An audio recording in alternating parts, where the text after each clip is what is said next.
It's a special John Lund Unleashed 49ers Camp Report edition. Shout out to Lund loyalists watching on YouTube, those watching on X, Instagram, Facebook, and JohnLundUnleashed.com, and the Lund Lunatics listening to the podcast on Apple and Spotify. Make sure to subscribe and like John Lund Unleashed on YouTube and keep those alerts on so you don't miss anything. Now with the latest on the 49ers and the NFL, here's Johnny.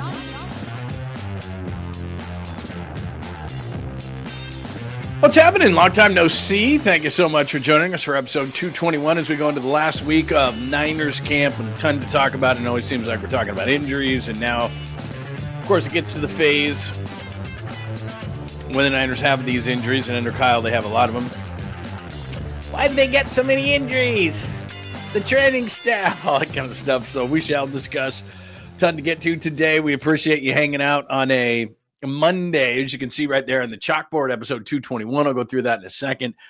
But thanks for joining us on John Lund Unleashed on YouTube. All you got to do is subscribe. If you're watching on X or Instagram or the various sports collective, you can be watching on LinkedIn, Facebook, however you want to do it. That is absolutely great. I'm not going to tell you to not watch on those platforms, but we certainly would love if you upgraded and came over to John Lund Unleashed on YouTube.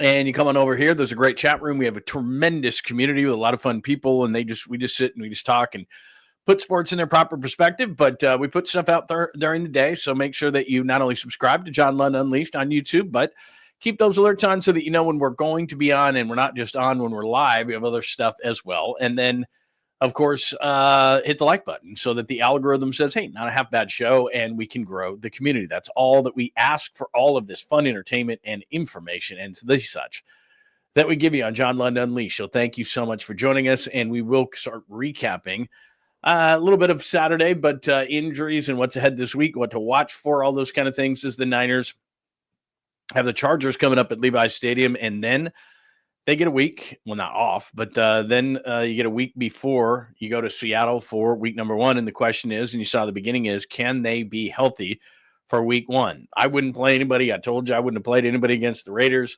No injuries are worth it. Now, along the offensive line, I'm not complaining because they played Dominic Pooney because you can't rest everybody, and the offensive line really needs continuity. So those things are going to happen. You got hurt on a field goal. Those things, when people think about how guys get hurt, they all are just like, oh, it's got to be Kyle, and it's got to be the training staff, and it's got to be, well, sometimes just injuries are injuries. And that's just what happened. Kiner's injury is a high ankle sprain. What are you going to do? Pooney's a knee on a field goal. What are you going to do? Some things you can question, other things you can't. So we'll get into those things. Why the injuries? Add Pooney and Kiner as the latest. Watching this week and watching the injury-wise, like I said, Pooney, Barch is a big deal. We'll tell you why in just a second. Renardo Green still not back, and I told you a couple of weeks ago about that. Wide receivers and running backs, very thin. Mikael Williams still not back. I thought it was going to be a week. I told you right at the time it was at least going to be 2, and that's what it's at least been. CJ West as well. Could he be open or be ready by the opener? And they're missing precious time. Even if they do come back, talking about Mikael Williams, CJ West, even now it's kind of been a longer process than we thought for a guy like Upton Stout, who was crushing it. And all of a sudden, with the way that Chase Lucas is playing in the slot, it's like, look, Upton Stout's great, but he's missing both preseason games. He's missing a lot of reps. So your first-round pick, your third-round pick, your fifth-round pick, they're all missing time. Kiner, a free agent, you're sitting there going, man, we need a lot from these rookies this year. Nick Martin stepped up in this game, but Alfred Collins has a long way to go. We're starting to see that. So anyway, a ton to get to. Jake Moody there as well. Debo Samuel was playing tonight, so we got the NFL wire. So a little bit of Debo for you. Joe Flacco starting for Cleveland with their 4 quarterbacks that they're going to keep. Trey Hendrickson, he was never going to be a 49er. They're getting closer, but they're still not there as far as the cheap-ass Bengals are concerned. So we'll get into all of those things. Remember, questions, comments, or thoughts, you can hit us on the chat line, or if you're watching later, just hit me right underneath here. And with your questions, comments, and thoughts, I'll get back to you. Same with X. If you're watching on X, I'm on X often. So at John Lund Radio, you're watching on Instagram, good evening to you. At John Lund Radio there as well. So however you're watching, but we would love to see you over at John Lund Unleashed on YouTube. It is great to see people. Pine Needle is here. Bill is here. John Joseph, our very good friends, our East Coast friends, East Coast Red and Gold podcast, do an amazing job. And I know that we're going to put together some sort of a collaboration effort. I believe it's on the 27th. So that's going to be a lot of fun. They are great people. Make sure that you've got that on your board as well. The Giants are winning. The Giants are winning. The Giants are winning. I just saw on trending too that the Red Sox fans hate Jordan Hicks. I think he has 14 earned runs in 14 innings pitched for the Red Sox. Just to let you know, that's not good. It's Pine's birthday. Yeah, I'm not a singer. I would sing, but you've heard it before, and I would probably ruin it, so that sucks. So I'll just pass on singing. But happy birthday to you. But I'm just not going to sing. The 420 is here. Dom is our friend. He is here. It's great to see you, my friend. Who else? John Joseph was in here early. John Harder is here today. Very cool, man. Right here in the chat room. If you go over to John Lund Unleashed and hit the chat room, Johnny Tsunami, what's up, you tripping? It's really good to see you. It is really good to see Christopher. Thank you, Chris. It is great to see you, my friend. Who else do we have in here? All sorts of stuff today. All right. If I did not acknowledge you, believe me, I will at some point. Alex, good evening to you. Great to see everybody tonight. So we have a lot to do. If you got questions, comments, thoughts, very cool. Or if you just want to chat away, that is fine too. So let's start at the top. Why the injuries? I get hit up on that. And every way that you can hit me up, and they ask, why the injuries, why the injuries, why the injuries? We've been answering this question ever since Kyle took over the 49ers, and there's one reason, and then there's bad luck. I think it's a combination of both. So first of all, one of the reasons why the 49ers suffer more injuries than any other team, that despite the fact that from the time that even I started covering the league 25 years ago versus now, the camps are laughable in terms of just how much easier they are. They did full pads. They did 2-a-day practices in the sun. They did, it was brutal. And, even Harbaugh's practices go back to like 2000, right when he got here, 2011, 2012. I mean, we were out there just baking in the sun for like 3 hours at a time. Now they're half that. But when they are out there, the Niners, as far as comparing apples to apples, which is training camps right now, they run one of the harder camps. It's not like they practice hard during the week or anything, but they are a team that more than any other team, I think, and I've talked to a lot of my friends about this too, who cover other teams, they practice hard. They play hard. Kyle just has that philosophy. Their running backs, for example, why do they run through so many running backs? 1 foot in the ground, get up the field. They're not Niners running backs. They don't dance. They're not dancing in the hole. They're not running around people. They're trying to run through people. They're trying to be physical. It's a physical running style. So they want to play a physical brand of football, and that takes its toll. That's just a fact. That's what the 49ers do. That's Kyle's philosophy. And so they go through a lot of players, especially running backs. George Kittle only has 1 speed. I mean, you wonder why these guys get hurt so much. A lot of the Niners have 1 speed. So some of it is that. It's not just one thing. It's like anything in life, right? It's never one thing. So that's part of it. But some of it is bad luck. I mean, Dominic Pooney on a field goal gets his knee injured. Is that on Kyle Shanahan? Not to me. A high ankle sprain for Kiner in the Raiders game. He's playing running back. That's not a Kyle injury. So look, it's a combination of things. But as far as like Brandon Ayuk is concerned, is that ACL on Kyle? No. Alfred Collins came in and he was a little slow, and was that on him? Our knee injuries, which are freak knee hyperextensions. Mikael Williams is doing a drill that everybody in the league does. Hyperextends his knee. CJ West is doing the same type of drill. Hyperextends his knee. That's not on Kyle. That's not on the way that they do things. Some of these things are just bad luck so far. A hamstring gets pulled. Renardo Green and Jacob Cowing. And, they seem to, I'll say this, they seem to have more muscle injuries groin, hamstring, things like that than other teams. But I don't know that that's documented. I'm just, we're around this team. And so, yeah, they're one of the more injured teams right now. Kyle Shanahan, and I'll play some of this for you from Saturday. Kyle Shanahan reiterated over and over and over and over again, none of these injuries you're out for the season. Ayuk is the most significant injury. We'll get into him running around on the field and what that means. I'll explain because everybody got so excited. But, it's some of it's just bad luck. Some of it they do a little bit harder. Muscle injuries, if you wanted to question that and how they're conditioning that, you could. But right now, I mean, if you just look at it, muscle injury for Cowing, muscle injury for Renardo Green. Upton Stout is dealing with that kind of thing. But when you're talking about high ankle sprains, which they've had a couple so far, Kiner's got one, Jordan Watkins got one. That's not on the 49ers. That's just bad luck. When you have hyperextend your knee, like Weston McKell Williams did, that's not on the 49ers. That's on bad luck. Those are drills that, like, they're not doing anything differently than anybody else in the league is doing. So some of it's bad luck. A little bit I'll attribute to the way that they do things, which is a little bit harder than other teams do, but it's not appreciably more. And it's football. It's not like the other sports. You are going to get hurt. It's just a matter of who, at what point of the season, and can they come back? And we know this after watching the Niners for years and years and years, especially under Kyle Shanahan. It's just a matter of if they can get healthy. So what he likes to do, and he says this and has said this since he's got here, likes to build up the callus, right? Likes to build up the callus. And what that hopefully does is near the end of the season, you've got it all built up, you're healthy, and you're going into the most critical point of the season. Well, for everybody who's complaining that this is all on Kyle, well, go look at his December record. It kind of works. I mean, it's not great right now. And if a couple of these guys, the most concerned I am about anybody really is Renardo Green. I mean, the Renardo Green thing, they don't have a backup corner, man. They don't. And if they've got somebody out there that is not up to speed, and I know Demo got run over, whatever, but Demo got run over by a reindeer. But the other corner spot, man, we know the receivers aren't great right now as far as depth, but you start looking at corners, you start looking at beyond McCaffrey, all these kind of things. So there is a ton of stuff. In fact, there's kind of a health report right there. I mean, that's nasty. Pooney and Barch, Kiner, Taylor Jr., Jordan James, Garendo. Nye goes on IR. Wes McKell Williams, Bosa, that's still weird for me. He's getting held out of a lot, so they can say what they want to say, but you can officially put your rabbit ears up on Bosa because that's, you can only say so much. Oh, he's missing this. Yeah, he's missed like 5 straight practices in a game now. So there's something. Givens is long-term. Elliott, they got to get him back because I think he's going to be a starter.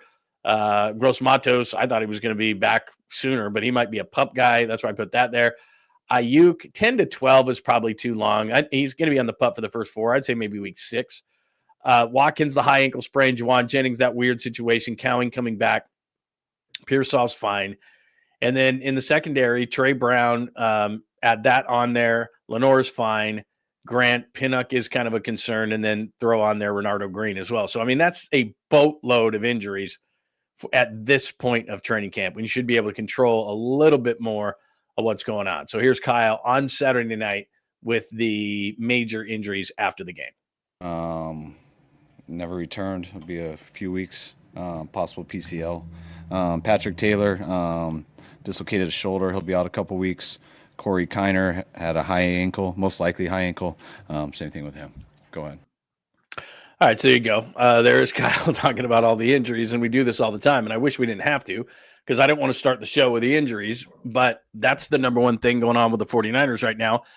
And as I wrote right there on the chalkboard, watching Pooney and Barch, and we saw Connor Colby, who this is what I told you was going to happen before the game. I told you this on Friday, that they were going to challenge Connor Colby more, that he played well in the first preseason game. So what do you do, especially at that position where you might need him with Barch having a couple of injuries to start this thing? You move him up against better competition. What happened when they moved him up against better competition? He sucked. He's not ready. They may have to put him at left guard, but I'm just saying he didn't play well against the Raiders like he did a bunch of guys who are going to be driving a UPS truck. No offense, but guys who aren't going to be in the NFL in 2 weeks, he did well against those guys. When they upped the competition, he wasn't ready to go. Doesn't mean that he can't be, just means right now that he's not. So that's what's going on. Pooney is really irreplaceable. I mean, they don't have a lot of guards, and then we already know what's going on at center. So if the interior of the offensive line, if Bart somehow can't go and you got to go with somebody else, if Pooney misses that first game, and it's critical because it's at Seattle, the interior of that offensive line is going to be eaten up. Because I know a lot of people don't like Seattle, but Myron Murphy has looked good. Their first round pick from a year ago. They've fortified that defensive line. They're going to be tough to handle, even if the 49ers offensive line is healthy. And now we're talking about Pooney and Barch and all that kind of stuff.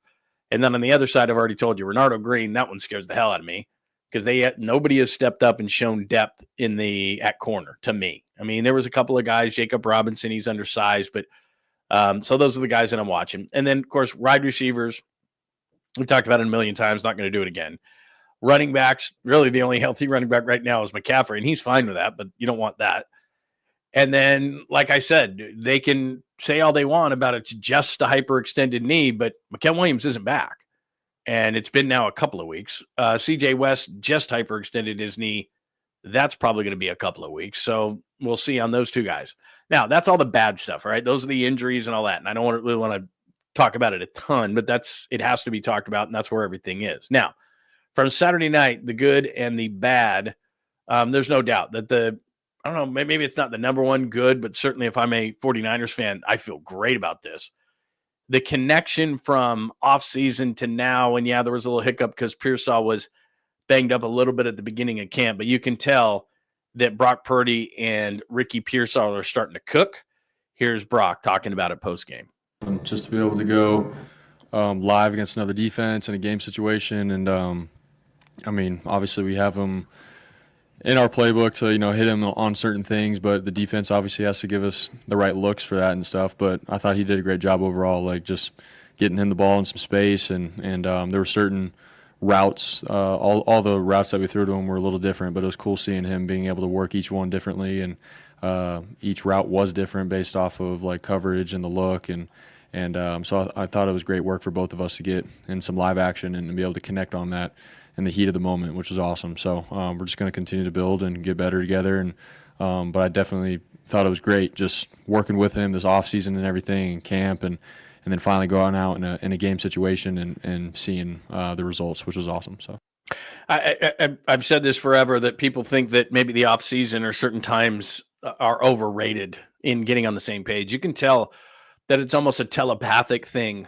with Brock and Ricky, and I've explained this a million times, and you already know, but I'll just do it one more time, which is, Brock Purdy drops in the pocket. He's got all these different route combinations, and they've got to be reading the same thing. And if this, outside leverage you cut in, inside leverage you cut out, maybe there's, maybe you're going to go deeper. You got to be reading that. And he's having 300-pound man try to rip off his face.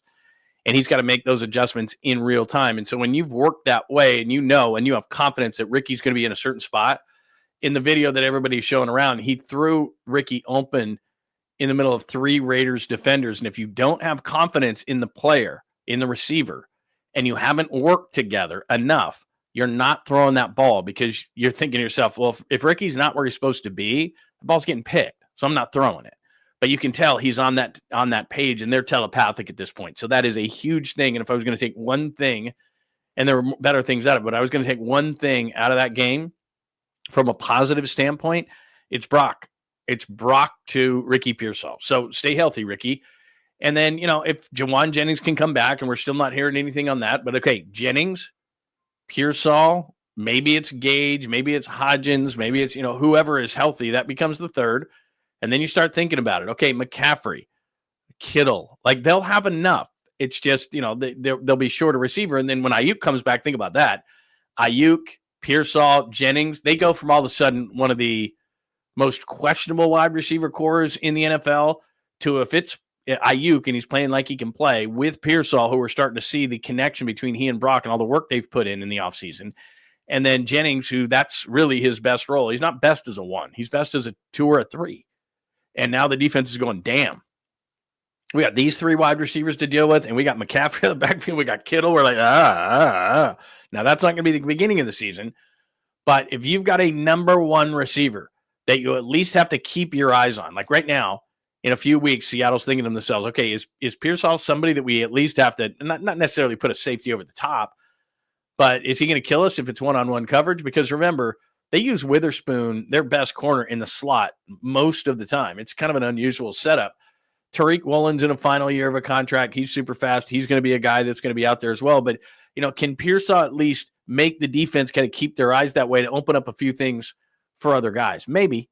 Right now, that's what's looking good. So that was one of the things that I took away, and probably the number 1 thing as far as the positives. You can see they're under good Brock to Pearsall. The other thing is, and I got to give him his flowers because I was all over him when he was terrible in week 1 of the preseason, and I labeled and stamped Nick Martinez play next year, because he looked like D Winters last year in the first preseason game. He was getting there. He's fast. He can shed blocks, especially for a guy his size. But then when he got there, it was like, how do I do this? He didn't break down to tackle, all that. And in camp nowadays, you're not hardly ever tackling to the ground. So I don't know how you get better. But Nick Martin did a 180. I mean, he had 6 tackles. I don't know if you watched the Raiders broadcast back, but Max Crosby was getting interviewed on the sidelines, and Genty caught a short pass out of the backfield, and Nick Martin smoked him. And it got the attention of Crosby. Like, whoa. So he looked faster, more confident. He broke down when he got to the ball, which he wasn't doing. And I thought, you know what? I just saw D Winters do this for an entire year. Nick Martin's going to do it for an entire year. So he's not beating out Winters. That's not the issue. The issue, and Fred Warner has said this before, the three linebacker spots are fairly interchangeable. So maybe Nick Martin is going to be on the strong side. Now that position maybe plays, 25%, 30%, depending on who you're playing on that particular day. So it's not on the field as much, but that's a good step forward for Nick Martin, and nice job by him. So on the good, Brock, Pearsall, Nick Martin, Huff, I've been telling you all through camp, Bryce Huff is going to be a problem. And hopefully Mikael Williams can get back. And when they move him inside opposite Bosa get healthy, Huff just showed you some of the speed that he has. Tatum Bethune, before we give that third spot to Martin, Bethune has been really consistent in camp. It's hard to tell when they're not going to the ground, but Bethune, another guy that I really liked, not only in this game, but I've liked through camp, wearing 48. You know that Fred Warner wore 48 his first year. But Bethune wearing 48, I like him, and he's probably the natural, I'm not going to say replacement for Fred, but if something ever happened to Fred, I think Bethune would be more that. And then, like I said, Chase Lucas is another guy on the good. When I said this all through the beginning part of camp, I'm like, Upton Stout's the nickel. We're good. We can throw that away. Some people are questioning whether Lucas is going to make the roster. I'm like, he's going to play on special teams, and then he's a playmaker out of the slot. And I said Upton Stout looks like K'Wan Williams. Chase Lucas also looks like K'Wan Williams. It's, the blitzing and the run blitz and all those kind of things. He just is a guy that every time you look up, you see 26, and he's making plays. So, and he's done it against first teamers. So that was a really nice thing to see. By the way, I didn't put him down.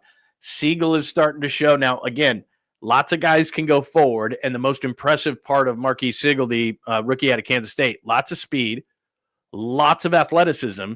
You've seen it in a lot of the practices, but I don't know if he can go backwards well enough. What I mean is he can come up.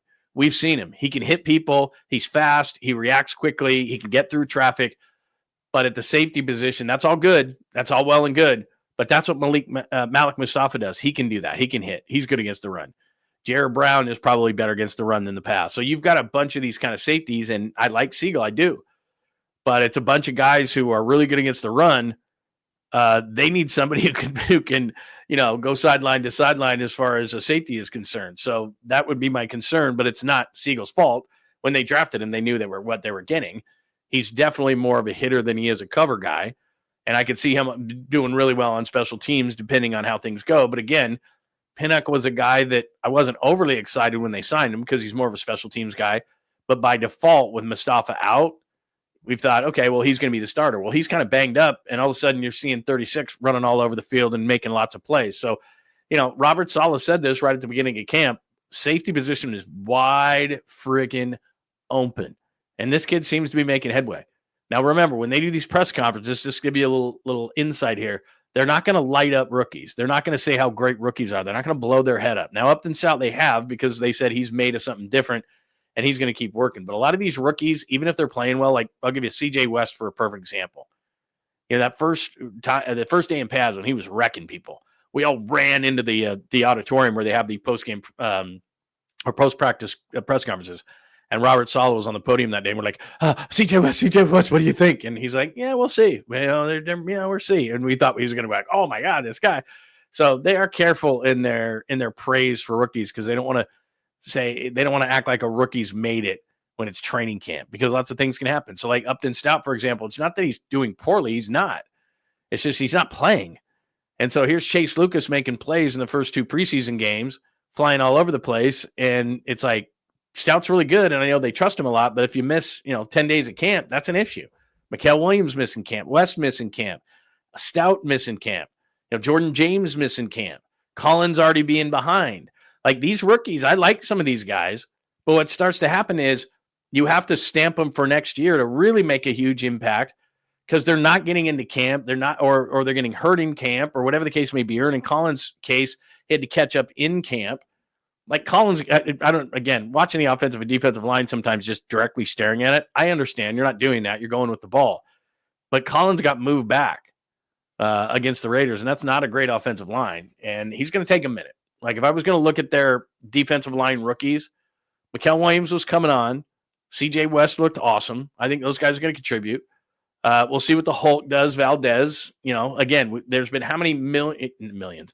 How many great preseason guys have we seen? Tons. And then the regular season starts, and it's like, what happened to that guy? So I'll wait on Valdez, but he's pretty good. But I put Collins at the bottom of that thing. Not that he's a bust as the second round pick. It's just he's the slowest to develop. And to be completely honest with you, I don't know if he's a fit. He's a almost 331 pound guy. And Chris Kuceric is get off the ball, get off the ball, get off the ball, get off the ball, scream off the ball. He's not really like a first step explosive guy. Now for his size, he's not bad. It's just that he doesn't get off real fast. And as long as he can hold his spot and help gum up the run, I'm okay with it. But he's not going to be like flying off the ball. Like CJ West is a guy that like, wow, that flashes. So if Collins could just not get moved, I would take that for right now. So not so good. I already talked about Colby. McKivitz versus Crosby. I don't blame him for that. Like lots of people were all over McKivitz. He had a total whiff on Crosby on one play that got stopped for a loss of yardage on a run play. It's friggin' Max Crosby. Like sometimes you got to realize there's a reason why he gets paid a ton of money. There's a reason why he's mentioned among the top 5 edge players in the league, just like Nick Bosa is. Hey, you're not going to keep him off all the time. If there are 60 off, just in a regular season game, there's 60 offensive plays, and McKivitz handles a guy like that on 56 of them, he's doing pretty good. Max Crosby's really good. He's going to make plays. And so a lot of people were hitting me up, McKivitz, and it's like, look, I get it. But he's not going to have the better of Max Crosby a lot of times, but that's just, you keep him out a lot of times, and then what do people do? A guy can play a great game, and then the thing that gets run over and over and over again is McKivitz getting beat by Crosby, and he did. And the thing that gets run over and over and over again is Diamondor Lenore getting trucked by Genty. There's a reason why the dude was the 6th overall pick in the draft. Sometimes you have to give credit to the other guy because Genty's a good player. He's going to be a good player. Anyway, that's a lot of stuff. Let me see here. Let me pop some stuff up here for you. Let's see. Questions, comments, thoughts, by the way. I'll get out to those things. So injuries we played with Kyle. Let me get let me get some thoughts first, and then we'll get into the kicking thing. Because this is my least favorite topic. I don't want people to leave, but I guess we do have to talk about it. Any questions, comments, thoughts? Let's see. All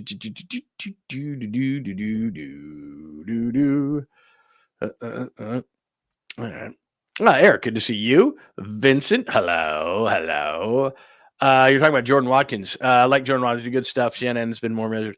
Look, Watkins has been really good, but the high ankle sprain's a killer. I mean, it's just you make all this progress, you get all this confidence, and I've said this before for those who are new in the room or new watching. First couple days of camp, I watched Jordan Watkins. He was just okay. And then something clicked in his head, and like I said, he had this jab step off the line where guys were trying to get physical with him. He blew right by him. And if you're off balance and Watkins at 4.37 is running like a crossing route, which he was on some of these things, and just boom, he's nailing it. And so he's looked good, but if he continued and didn't get hurt and didn't have a high ankle sprain, maybe the wide receivers for week 1, if we're crossing our fingers on Juwan Jennings, Pearsall, Watkins, that'd be kind of interesting. Probably Russell Gage at this point. So, because what's going to happen is he's going to have to go back and not relearn everything, but it's like, okay, you've been out. So it's going to take him a little while. And I don't know that Watkins is going to be ready for week 1. I really like him though. I do. He was rocking and rolling. So that hurt, man. That was not good. All right. Let's see. Not so good. I went through that. All right. The kicker. Fine. Have to get prepared for this. Talk about it. All right. So everybody knows when they drafted him, I yelled and screamed. Let's see.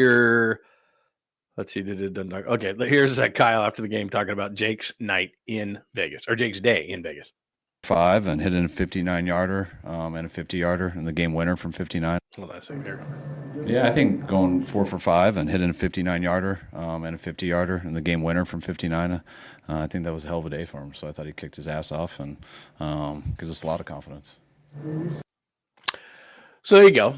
There he is talking about the kicker. And look, Jake had a great day. And that's the same, by the way, the same building. He likes kicking in there. It's the same building in the Super Bowl that was there that he hit 250-plus yarders. He missed one. One was shaky. I mean, there's no doubt. Look, he's a roller coaster ride. He happened to make up for earlier mistakes and wobbliness. I don't know that Jake Moody's going to make it through the season. And I'm not rooting for it. I hope he writes everything. But every time he goes out there, regardless of him making a 59-yarder to win it or anything like that, every time he goes out there, it could be from 22, it could be from 59. I get nervous. I think to myself, he's probably not going to make this, or this is going to hit it, this is going to doink in, or it's barely going to go through, or it's a roller coaster ride. That's just what it is. And Kyle Shanahan, and you can tell, and I'll play something for you in just a second, Kyle Shanahan does not want a roller coaster ride. He wants Robbie Gould making it from 53 and in. That's what he wants. It's great that Jake can make it from 59 and all those kind of things and can throw him out there, but Kyle doesn't want to have to, chew through his pen on the sidelines because Jake doinked a 34-yarder. And the fact that we have to talk about it is the problem. All these people afterwards are like, what do you think of Jake Moody now? And I'm like, he makes me nervous and he makes everybody nervous. So it's great that he can hit a 59-yarder. It's great he can hit a 50-yarder. It's great, it's great that he can do all those things. But he did miss a kick. A couple others looked wobbly. He just makes you nervous. And the more you have to talk about a kicker is the more that you're nervous for that kicker and for the team. And I hope he's great. And I hope I'm wrong. And I hope we don't have to talk about the kicker because kickers are like offensive linemen. If you're talking about them, there's a problem. If I'm talking about an offensive lineman 9 times out of 10, like, okay, there's a great block that we could see, but we're not staring at offensive linemen during the game. So when we talk about offensive linemen, what do we talk about? Damn, that guy held and cost us a touchdown. Damn, that guy blew an assignment and Purdy got crushed. Like when we're talking about offensive linemen 9 times out of 10, it's because it's negative. And it's the same thing with a kicker. That's great. I'm glad he did that, and I give him a ton of credit. But he still makes me nervous as hell, and I think it makes everybody nervous as hell when he runs out on the field. Because you're thinking to yourself, it could be a 24-yarder, it could be a 59-yarder, and you just don't know. He's got the leg, there's no doubt. It's not a physical thing. It's not a physical thing. I told you the story about Kyle when they drafted him, and I was in the draft room over, and they came in to do the interview, him and John, and Kyle ripped open the door and went, I wanted a running back. I mean, it's just, he's not a big kicker guy. This is pretty funny. This is Kyle after the game talking about Moody and how he doesn't talk to kickers. Guys, I don't talk to kickers very much. Just tell them to make it. And they can talk all they want about special teams. Kyle wants to talk about offense, maybe a little bit about defense, and he really doesn't want to have anything to do with special teams. That's why, like, Brent Boyer, you want your long snapper? Fine. You want your old punter who's 38 or whatever he is? Fine. You want to bring in 5 special teams guys like Gifford and Pinnock and Chase Lucas and all these guys? Fine. Just get it done. Fix the kicker. No problems with the long snappers. Let's not lose games on special teams like we did 5 or 6 times last year. Take care of it. I don't want to touch it. I don't want to talk about it. I don't want to talk to kickers. I don't want to talk to punters. He's just not into it. And no matter what anybody says, he's not into it. I know it. And then defensively, it's the same thing. He's looking at Solid going, hey, you got this, man. You take the defense. He's got an assistant, basically offensive coordinator in Clay Kubiak. And that's just, now we're cooking with gas. Let's go. I mean, that's just kind of his philosophy. So anyway, you can just tell by his frustration about being asked like 3 or 4 kicker questions in postgame. Finally, he just said, I want the kicker to make it. Like, that's it. He had a great night, but I want the kicker to make it. I don't want to scratch my head going, God, if he misses this 44-yarder, now what's the math on the game? That's just, he's constantly thinking about, game situations, and he wants to assume that his kicker is going to make the kick. And so the fact that we all have to have this conversation is like, oh, don't want to do it. Don't want to do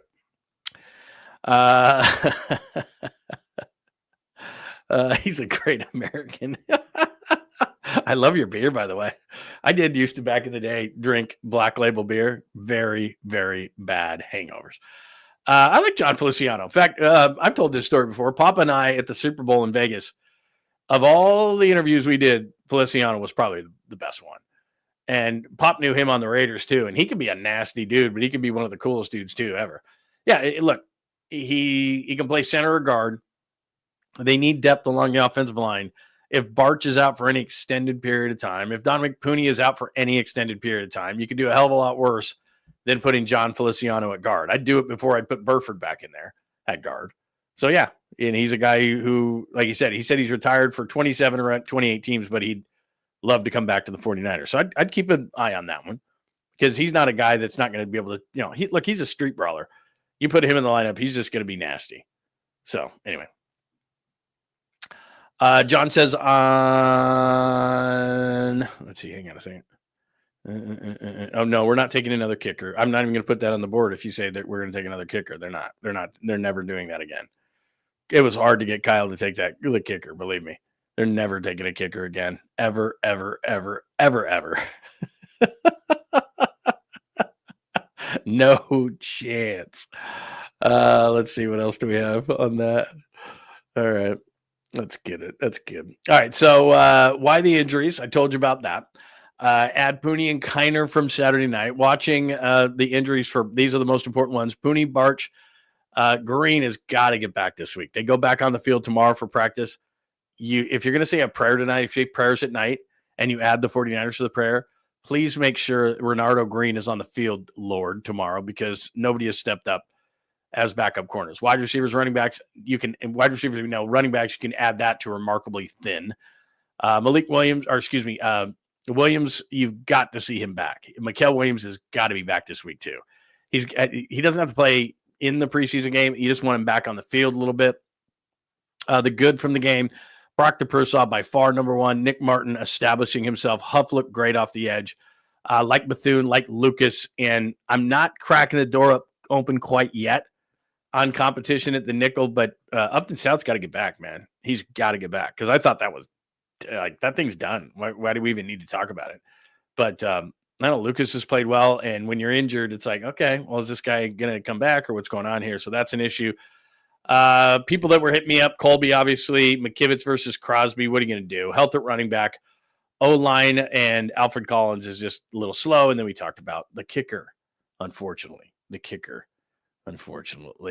Gave you the injuries. Oh, by the way, my son is, I told you this, he just got back from the Cape and he's now covering ASU football. He's a beat guy for ASU football. He's even going to travel with them this year. And he sent me this from Arizona State practice today. Scouts in attendance, Bengals and 49ers. The ASU has a receiver by the name of Jordan Tyson. If they're looking for receivers next year, really good wide receiver. Don't think he's going to be, if you're optimistic about the Niners season and you're thinking they're going to be drafted in like the 20s or 30s, then Jordan Tyson's not going to be there. But they've got quite a few players. But I do wonder if they're looking at Jordan Tyson, who a lot of people think is the best wide receiver in the country down in Arizona State. So, he's like, hey, check it out, man. Niners have scouts. And I'm like, yeah, I wonder what they're looking at. But it's too early to start speculating draft. We're not going to do that. And then the other thing before we get to the NFL wire, and there's a lot of things going on tonight. How about this? This is probably where I would put them. These are the power rankings. I'm not a power rankings guy, but I realize that people love power rankings. So they're basically dead center. 32 NFL teams. They got them 15. I know that's 30, so it's not exact math. But they've got a middle of the pack.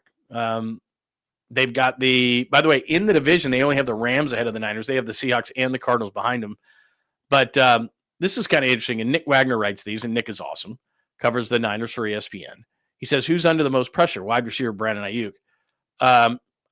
It's not that I disagree with Nick, and he's taking the macro view of this whole thing. He's saying it, for the season. So let me do two things. What do you think of the Niners right now at 15? So they're basically saying the 49ers are literally middle of the pack.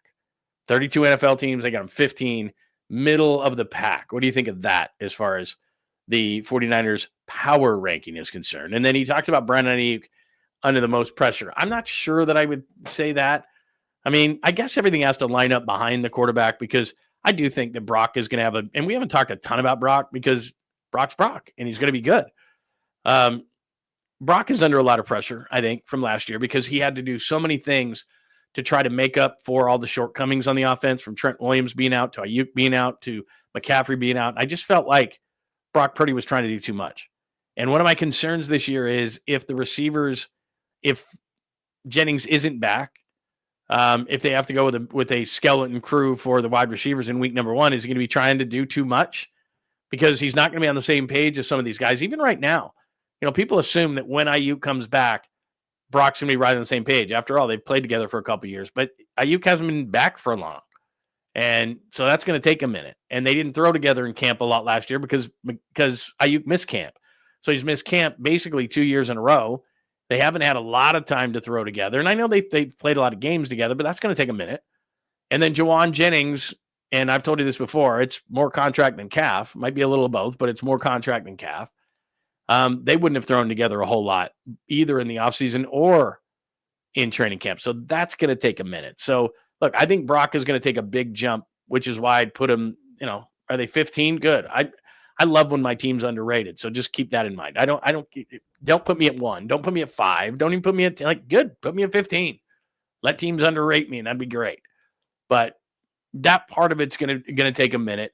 All the injuries, that's the whole thing. And I hate to go back to the injuries, but I think what a lot of teams are looking at, or a lot of pundits are looking at when they look at the 49ers at 15 and they're going, okay, your left tackle's 37. Hopefully he can make it through. The interior offensive line, your line right now is a mess, and Brendel's your center, by the way. Don't know who your receivers are really going to be, even though I'm very encouraged by Pearsall. And the way they're going to win games early in the season, you and I have talked about this a lot, is they're going to have to score like 30-plus points because the defense is going to take a minute. And Salah's told you that, and Kyle's told you that, and Warner's told you that, and again and again and again. Rookie's going to rookie. Rookie's going to make mistakes. We're going to get better as the season goes on. They've said that all through camp. So unless they're just trying to, sandbag us, but they're not, because Mikael Williams is hurt and CJ West is hurt and Martin finally came through and Upton Stout has been out. And so all these guys that they're counting on, it's like they're not getting any continuity. Fred said that last week in Vegas. Like, we got to get these guys on the field so that we can develop continuity, which takes time. So that's where we are. So let me know. 15, does that sound about right now with all the injuries? About mid, so they're a mid team. They're dead center in the NFL. What do you think? I'd like to get your thoughts on that before we go to the wire. Wow, that's harsh, man. That's harsh. I forgot about that. Yeah, he did that in Miami, didn't he? Let's see. What else? Yeah, I'm thinking the same thing, Pine. I think Jordan Tyson's going to be a top 10 receiver, so they're not going to have a chance at him. And if they'd had him last year, I don't know. Maybe I'm being a homer in that way, but I think they would have beat Texas, which they should have done. Anyway, terrible's too strong of a word, Niner Goat. I mean, I get where you're at because I've watched him extensively in camp and in the games. And, yeah, I'm with you, man. I am not encouraged, but it's his first camp. He missed OTAs. I'm going to try to give him the benefit of the doubt. The only thing I would say so far, Niner Goat, and thanks for that, is that right now he doesn't look like a fit. I'm struggling with the fit because Kusarek wants guys who are going to fire off the line and penetrate, and he's not that. And I don't think he's ever going to be that. He's a good athlete for being 6'5.5", 332. But to me, he looks like a plotter. He doesn't fire off the line. He's not overly athletic. Maybe for his size he is. He's up and exposing his chest because he's so big, which means he gets forklifted by guards and centers who are shorter. I just haven't loved what I've seen so far, but I'm going to give him the benefit of the doubt for a minute because I haven't seen him consistently in the regular season. So he hasn't been great. I'll give you that. But there's a reason why they picked him. They know more about football than I do. They watch the tape. They think he's going to be a fit. So far, I just haven't seen the fit. So we'll see. I'll give them the benefit of the doubt. But yeah, it hasn't looked great. Has not looked great.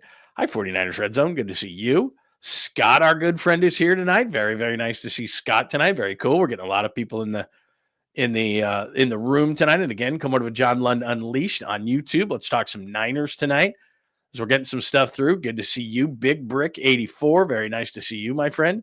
What else do we have? Smashing on both channels. Papa J, you're the man. Appreciate it. Christian, good to see you tonight. Very nice to talk some Niners. And again, you got any questions, comments, or thoughts? hit me up right here. If you're watching the show later, hit me up underneath or at John Lund Radio on X. And if you're watching on any of those channels, X, Bay Area Sports Collective, John Lund Unleashed on YouTube, LinkedIn, Facebook. Good evening. I hope you're having a great night tonight as we're just talking a little bit of Niners. And again, we've gone through the topics of the Niners of the day. If you missed anything, just go to the front of the show or afterwards. I'll put that in chapters, and so you can click through to whatever you would like. If nobody has any more questions or comments on the Niners, I will go to the NFL Wire because there's some interesting stuff on that. We have an OJ comment. Let's see here. I would say that sometimes I get frustrated. Chris Forster, one of their philosophies is not that they didn't try to get us tackle in this draft, and it just didn't roll for them. But their philosophy is they believe in Chris Forster and they think he can, I'm not going to say shine shit because like Dominic Pooney wasn't shit. I mean, he came in as a 3rd-round pick. He's played really well. I'm frustrated with Brendel. There's no doubt. I'm nervous about right or left guard because I haven't seen enough of Ben Barch and he's been hurt twice in this training camp. Trent's Trent. McKivitz is better than you think. I know Crosby used him, but they're okay on the flanks. The interior makes me nervous because, he said it's going to be a few weeks on Pooney. And if Pooney can't play against that Seattle defensive line, you're looking at backup right guard. Barch, until proven otherwise, is a backup left guard. I mean, he was a backup last year, and hopefully he can do good, but he hasn't been healthy enough in training camp. And we just saw Colby's just not ready. And you have a center that often gets overpowered and pushed back into a shorter quarterback, which is a problem with Jake Brendel. So, yeah, the interior of the offensive line, when you're trying to punch people in the face, that's a problem when you don't have the interior offensive line to do that. So, anyway, there's some thoughts on the 49ers. All right, lots of stuff going around the entire NFL, including Deebo Samuel getting some work with Washington and actually look good doing it. So, let's hit it. Let's look at the rest of the NFL in tonight's Wire. It's time for a look at the NFL stories making headlines. It's the NFL Wire on John Lund Unleashed. All right, let me do this. Deebo carry for 19 yards, led on a Washington touchdown drive. But Deebo early in camp, and we talked about it here, showed a couple of pictures. He had a couple of side views. He looked large and in charge, but he looked pretty quick. And this was an old 49ers staple, old jet sweep. New offense. Here's a handoff to Deebo. The longtime 49er, nice cutback and brought down at the 45. So, and again, remember, I'm not taking anything away from Deebo when I say this, but they're not game planning. That was a pretty open run. Deebo had a nice cut. A little bit of a burst. We'll see once they get into the regular season when they run that stuff. Teams knew that when Deebo is in motion, it just didn't work real well at the end with the 49ers, so we'll see. But it's a 19-yard run. He looked fairly quick there. We'll see what happens when Deebo hits the regular season, but Washington and Cincinnati are wrapping up, and then it's next week, and then that's it. The last preseason game. By the way, I wouldn't expect any Niners to play. I mean, we'll see with Kyle, and again, you can't sit all 22 and make it all backups, but one of the reasons why the NFL only has one cut down now is that they have all these guys playing these final preseason games. They don't like their guys playing, and Dominic Pooney's a perfect example. Goes in on the field goal team and hurts his knee. It's like, what? So Kyle's going to be extra careful with things. They've had so many injuries that, you just don't want to have that right before the last game. So it is kind of weird, and we do see a lot of play early in the season that's indicative of only having 3 preseason games, and a lot of coaches, more and more coaches, are doing the Sean McVay thing where it's like, look, we're not playing anybody because we're just not going to risk an injury. And as banged up as the 49ers are, I would be really surprised if Brock played or, Bosa, I don't think is, obviously Bosa's not going to play. Fred Warner not going to play. Kittle not going to play like this because those guys only have one speed, and you're not going to lose somebody, 10 days before the opener. It's just not going to happen. So they've probably got their work. They've got a ton of work. This is the last week of camp. We'll keep you up to date on everything, but that's something that's going on as far as that goes. So there's Deebo. I started at the bottom. Deebo with his first touch. Trey Hendrickson, a guy that he and Cincinnati are at an impasse as far as the contract is concerned, and you'd be surprised, other than Myles Garrett, he's had the second most sacks in the last 5 years, was last year's sack leader. The guy's a sack machine. Could the 49ers use him? I mean, every single team, when it broke on Friday afternoon, that look, they're in an impasse and they're going to start shopping him. And then that comes out because look, the Bengals they try to rip you off at every turn. So they wanted like 2 first-round picks and a player. It's like, first of all, Trey Hendrickson is 31. And he's a nice player. Nobody's saying that he's not. But you're telling me that I got to sign him to a monster contract at 31, and you want 2 1s and a player? Like, that's not happening. Like, you could get maybe the McCaffrey deal where you get a 2, a 3, you can get some things there. But I'm not trading 2 1s for a 31-year-old edge rusher, no matter how good he is. That's not smart. And then you're going to pay him a bunch of money. So there's a loss in value there. But a lot of people are like, oh, the Niners. Yeah, they have the cap space right now. Yeah, they signed a bunch of guys. Yeah, he'd be amazing opposite Bosa. But the problem is they invested in an edge rusher in the first round with the 13th pick. They brought over Huff. I don't know that edge is their major problem on this team. Now, I know they tried to get John Mechie from the Texans, a guy that had leukemia, came back from it, was solid at Alabama. He was a second-round pick, and the Eagles apparently swooped in and took him before the Niners could get him. But the Niners need to go out as we look into this last week of training camp. And I told you this, when cutdowns start to happen, that's when the phones really start ringing, because it's like, okay, we've got excess at this position, and look, you got to find a veteran backup corner. You got to find, I think, a veteran wide receiver. You may need to get interior offensive linemen. If the Barch and Pooney things are going to run into the season, you may need a veteran guard like Dalton Reisner, a guy like that is out there. I'm not saying these guys are the greatest, but Kyle Shanahan said this. Somebody asked him, I think it was after the joint practice, and somebody said something to the effect of, I can't remember the position they said, might have been receiver. And they said, would you go out and look? And he goes, well, yeah, of course we're going to go out and look. But if there was a player that was really good, he'd be in somebody's camp right now. So that's the only way you can do this, is that you're going to do something where it's like a team has excess at a certain position and they're going to say, hey, would you like this? But they know the Niners are desperate. Everybody in the damn league knows they lack depth at corner. They lack depth at safety. They're really young there. They lack depth at wide receiver with Jennings doing whatever the hell he's doing. They lack a ton of depth at running back. And Kyle knows with the way that his system runs, and you got to be a one cut and get up the field. I mean, you're a battering ram as a running back. You're going to get hurt. So, and they're very thin there. James goes down. Kiner now goes down. Amir Abdullah was in camp. He's on injured reserve. Like, they have just gone through him. Hopefully Garendo can come back this week, and that would be much better. And then James should be shortly thereafter. It was a broken finger, so he should be able to come back. Garendo, they said, was going to be a couple of weeks. Those couple of weeks are up. So hopefully the running backs, if you can get James and Garendo back, you're going to be fine. But Kiner's going to be a while with that high ankle sprain, but I think he was going to be a practice squad guy anyway. All right, so Hendrickson latest. Here's as far as what Adam Schefter reported tonight on Hendrickson. So he's not going to be a Niner, but they said they got the years, they got the average per year. But as the typical Bengals are, the only thing that matters for a player is the guaranteed money. Because you can tell me what I'm going to make per year, but if I've got no more guarantees, you're going to cut me. So years don't matter. Overall value of the contract doesn't matter. That's funny money. What are you guaranteeing? And so it was funny because Schefter's like, well, kind of some good news is that they've agreed on years. They've agreed on the AAV per year, but they haven't agreed on the total guarantees. And I'm like, Adam, that's all that matters. Like, the only thing that matters is the guarantee. So they're still at kind of an impasse there. The one thing that would be the worst thing for the 49ers, I was talking to a friend of mine who covers the Seahawks, and he was saying that, John Schneider is always aggressive, their general manager. And he said, they could really use, even though they've got a bunch of young edge rushers, Boyd Mafe and Derek Hall and some guys like that, but they're kind of on the cusp, they think, but not quite.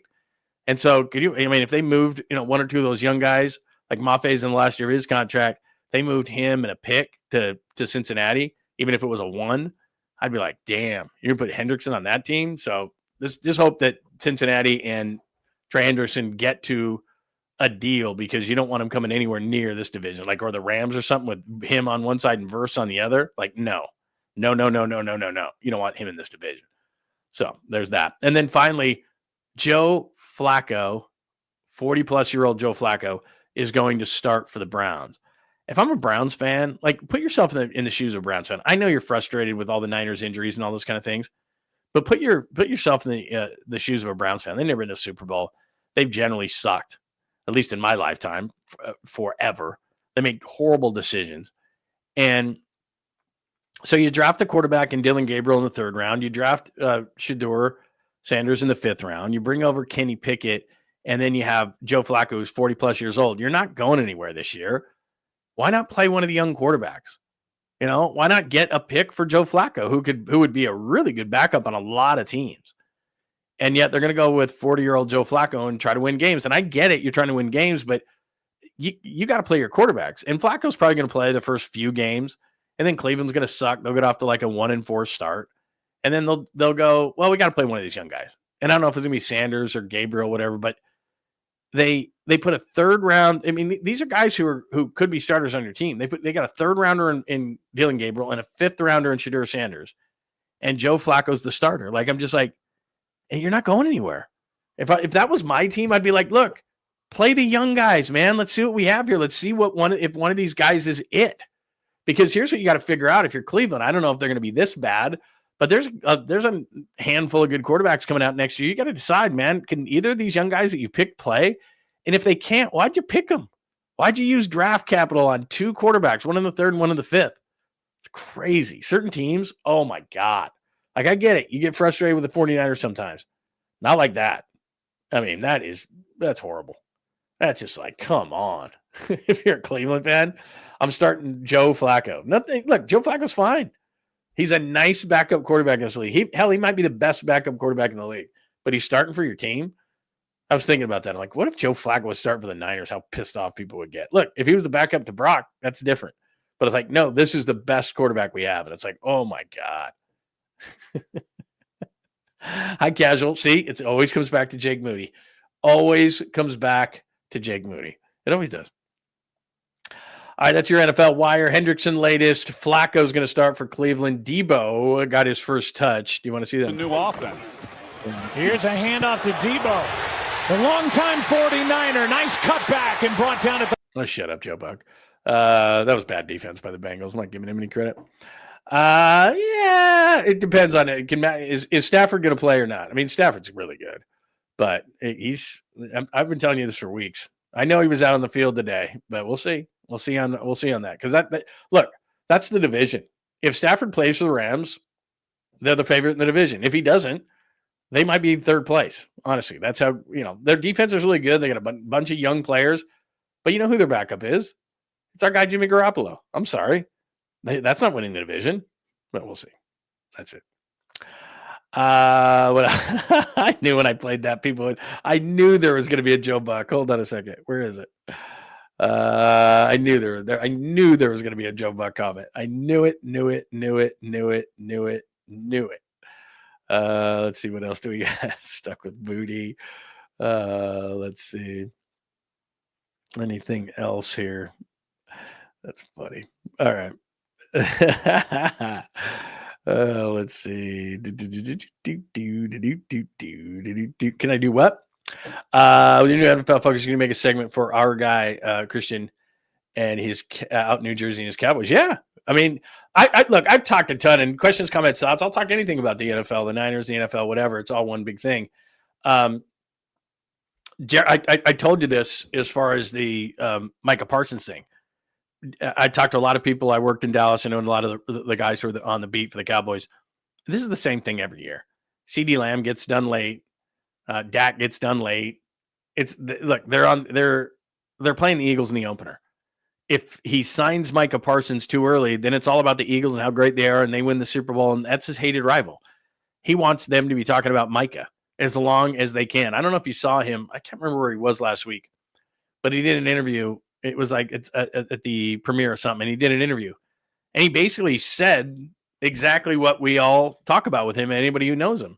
He basically said, no publicity is bad publicity, that basically we're running a soap opera here, and the Cowboys are number one. And if you want to complain about it, the way he looks at it as, we all sit here and go, well, it's about, when's the last time they won a Super Bowl? What is it, 92 or whatever it was, when they were dominant? It was like, yeah, they haven't won since then. You haven't won a playoff game in forever. And Jerry Jones is okay, because if you just looked at the valuations that came out on NFL teams, the Cowboys were number one. That's what he cares about. Talk about us. We're the most. Like, he's a businessman. At the end of the day, he's a businessman. And he would like to win Super Bowls or, win at a really high level. But here's what he knows. Texas is the craziest football state in our country, and it ain't close. It's Friday night. I live there. It's Friday night. I could go to any restaurant I wanted to. Any restaurant I wanted to, because they had what is the equivalent of De La Salle here is I lived in that city. And so they have a 50,000 seat stadium. And me and my wife would go, where do you want to go tonight? We could go to the most popular restaurant in town, no reservation. It's 7:00 on a Friday night because everybody was at the football game. Everybody was at the football game. And then when the football game got out at like 9:30, you wanted to be out of there. So like 9:00, we're like, let's go, because the football game is going to get out and it's going to be a madhouse. But you go wherever you want it. So Friday night, it's college, or excuse me, it's high school. Saturday, it's all day college. And then Sunday, it's the church of the NFL. I mean, that's just Texas. And the Mavs get a little coverage. And then Rangers get a little coverage, even when they win a World Series under Bochy. Like, yeah, it's just football all the time. And so Jerry knows it. So Jerry could go 6-11 like the Niners did last year. Or Jerry could go 11-6, or Jerry could go 14-3, or whatever. They're all coming out. They're all packing the Jerry world. They're all buying the gear. They're all into the soap opera of it. I mean, that's just so he knows that. So he's like, why do I got to be great? I'm already pumping in tons of money. I mean, he would like to win. I'm not saying that he would like to be in last place, but he would rather be talked about. He'd rather have the highest valued team in the league. He'd rather have the craziest stadium. Like that's just how he works. And he said as much last week. He just basically said, we're soap opera and the Cowboys are number one on the list. So on Thursday night, what is it, a week from Thursday, when they open up the season against Philly, he doesn't want them talking about the Eagles and how great they are and the Super Bowl champs and all that kind of stuff. He wants to talk about, and they still can't get Micah signed. They'll sign him like 24 to 48 hours before the opener against the Eagles, guaranteed. And he will have accomplished what he wanted, which was generally they're talking about the Cowboys more than they're talking about the Eagles. And the Eagles are like, damn, we're the champs. So anyway, that's Jerry's. That's my Dallas thing. We can talk more about it. If you got another NFL team, we can talk about other stuff. It's no big deal. The only good thing for right now is the Spearmint Rhino. Yeah, I have been there. What's crazy about Dallas is, I'll tell you a quick story since you're in the building. So this was all work. I was working for ESPN, and they did take us to a gentleman's club. And I'm not a big gentleman's club guy, but I went. And all these guys are spending a bunch of money and buying them drinks and all this kind of stuff. So we leave. It's late. It's like 3:00 in the morning, whatever it is. And they must have a deal with the taxi guys, because we're not riding an Uber, we're riding a taxi out there. It's taxis up there. It's a number of years ago anyway. So then I go in and I'm riding in a taxi with like two other guys, and he stops and we're at a red light and he doesn't go, and it's a green light. We're like, hey, it's green. And he doesn't even talk to us. And all of a sudden we see out of the peripheral, this van comes screaming around the corner. They flip open the door, the sliding door, and it's these girls in bikinis going, hey, why don't you meet us over here? It's like $300 an hour. And me and my buddy are both married. We're like, yeah, we're good, thanks. They slam the door and they just go off. So like these taxi drivers have it in Dallas where it's like, well, we'll wait, and then they'll come swing around the corner. They'll basically offer us prostitution. If they say no, then the van goes back around to the strip club, and there you go. I mean, it happened so fast. And again, it's 3 a.m. We were probably overserved. It happened so fast. I remember calling my buddy the next morning going, hey, the craziest thing, did we get proposition for prostitution last night? Or did I dream that? And he's like, no, that really happened. It was crazy. So that's my Dallas story. That's all I got from there. All right. Let's do a little Caboose here. I do have a couple of Caboose stories. Let me do a little Caboose for you tonight, because I do have one, if not two. John Lund Unleashed presents the Caboose pistol. Wedged in the crack of her buttocks. Somehow, someway, Lundo thinks this is the best way to leave a final impression on you for the day. The old Caboose pistol, everybody has one. Did you say Caboose? I know some women who could hide a machine gun in there. Yeah. Leave me out of this, you weirdo. Here's John. Let me see what I got here. I forgot. I'll be honest with you. I think I forgot what I have, but I do have something. I have two? Maybe it's just one. Okay, so get this. This is an old story. Before I tell you this is an old story, but it came up on my timeline today, and I've never talked about it. So here you go. Man tragically dies after using glue to seal off penis. So essentially what this did, you see that like sealant right there? I know this is going to sound really weird, and really, really stupid, but he didn't have a condom and he wanted to have sex with his girlfriend. So he put a rubber cement on the tip so that it wouldn't, come out. Literally. Epoxy adhesive to his manhood is a substitute for protection to stop his fiance from getting pregnant before having sex at a hotel in India. Now, here's where things aren't surprising. Both addicted to drugs, checked into the hotel, blah, blah, blah. After taking drugs, they decided to use glue to seal off his private parts to avoid pregnancy. Ladies and gentlemen, boys and girls of all ages, I'm not a doctor, as you can clearly tell every time we do the show. But you got to be pretty dumb. I mean, I've done my share. I think the statute of limitations is up. We've had a lot of conversations, you and I. I've done my share of things, over drinking, use of drugs, just overall stupid things that I look back on and go, what was I thinking? But in any kind of state that I've been, whether it be hallucinogenics, drinking, drugs, a combination of all, whatever the case may be, I've never thought, you know what I need to do? Go to the garage and get some, sealant or epoxy or rubber cement or whatever the hell this guy used and say, got to seal that thing off. Man, it's just like, I would know in any kind of state that I was in that was probably not going to be something I wanted to do. So it takes all kinds. That's why it's the Caboose pistol. It's really weird. And I don't know what to say other than that. That's what he did. Let me double check to make sure I don't have another one. I thought I had one more, but maybe that's it. And that's enough to leave you. Yeah. Anyway, used glue, it says here. Yeah, I think that's it. I think that's the last one I got for you. So anyway, there it is. There it is. That is your sweet, clean, family-friendly Caboose pistol. It says right there in green at the bottom for Caboose, never glue this. Never glue this. It's just not smart. Hey, Brock, what's going on, man? It's good to see you. Very, very nice to see you. Better late than never. It is tremendous to see you, my friend. Anyway, yeah, that's not good. That's not good. I'm sorry, Joy. Joy just jumped in, and then she's like, "What in the what is going on?" See, you have to keep us on. You have to keep us on track, or we'll just fly right off the tracks. Because I'd see you and I go, oh, I probably can't say this or report this or anything, but I didn't see you, so then I just went, all right, we can talk about anything. We can talk about it, whatever. So anyway, there you go. All right, that is the show that's episode 221 for what is today? Monday? Oh my God. For a Monday. So tomorrow we'll do a full report because the Niners get back at it tomorrow. We'll have a full training camp report. We'll take you through the NFL. We'll get into some games. And again, this is the final week of camp. So things are going to start taking some shape. Say a small prayer for Bernardo Green being back. A running back, it would be nice if Garenda was back or, James was back. Maybe tomorrow is the day for Juwan Jennings. Because I can just, and I don't want to be negative when we come in here, but it's like you come in and it's like, geez, man, injury, holdout, holding, It's like, look, if tomorrow it was Bernardo Green, Juwan Jennings, and Mikael Williams, you'd be like, whoa, okay, now we're cooking with gas because we got to start getting some of these guys back. And Kyle keeps saying that. We're going to get them back. We're going to get them back. We need to start seeing it. So I'll leave you with that. All right. Why the injuries? Pooney and Kiner, they get added to the list. Watching Pooney, Barch, Green, wide receivers, running backs, very thin. Mikael Williams, hopefully this week. CJ West pretty soon. Best thing from the game, Brock to Pearsall.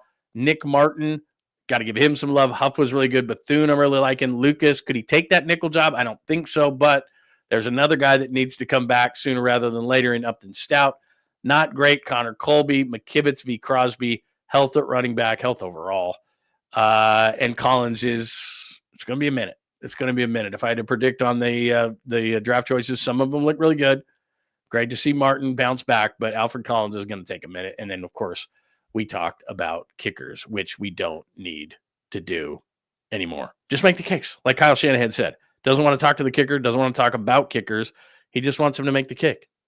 No, I don't talk to the guys. I don't talk to kickers very much. Just tell them to make it. He detests kickers.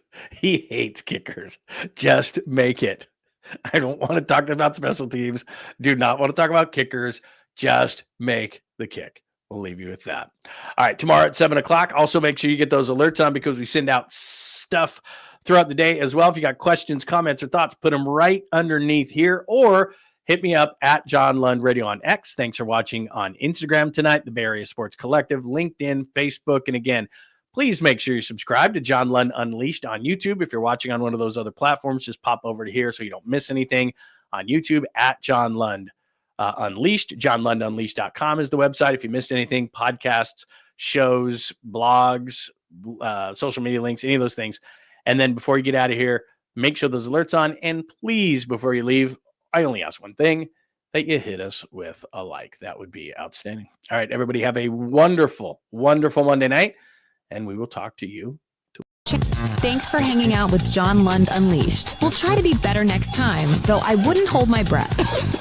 Please like and subscribe on the John Lund Unleashed Pod YouTube channel. Watch live shows weekdays at 8 a.m. on YouTube, Instagram, and X. And make sure to have your alerts on for shows throughout the day or night. All things Lund can be found at johnlundunleashed.com. johnlundunleashed.com. Goodbye!